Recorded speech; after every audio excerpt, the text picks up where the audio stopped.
Сәлем достар, біз бүгін Гарри Поттердің сүйікті сусыны, яғни асқабақ шырынын дайындаймыз. Асқабақ шырыны сиқыршылар ғана дайындайтын дәстүрлі сусын болғанымен, өте оңай әрі тез дайындалады.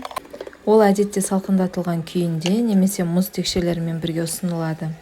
Егер үй иесі сізге шай қалайсыз ба, әлде кофе ме, мүмкін асқабақ шырынын ішерсіз десе, бұл асқан қонақжайлылықтың белгісі.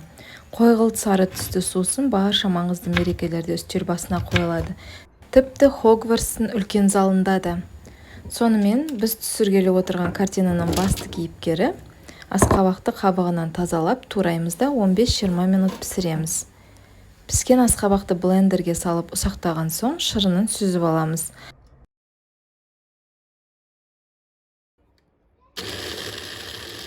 Алманы да шырынын осылай сүзгіден өткіземіз. Қажет болса, дәміне әсер етпейтіндей етіп аз ғана су қосуға болады.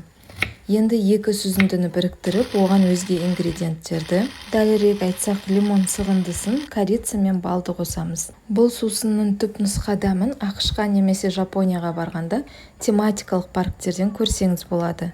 Егер сиқыршылар әлемінің осыған ұқсас дәмді ыстық сусынын ішіп көргіңіз келсе, бүгін Starbucksқа барып Pumpkin Spice Latte'ні тапсырысқа беріңіз. Достар, бұл каналда әдеби шығармалар мен кино картиналардан алынған рецептілер ұсынылатындықтан, олар өте оңай әрі тез дайындалады, сондықтан тіркелу батырмасын басуға ұмытпаңыздар.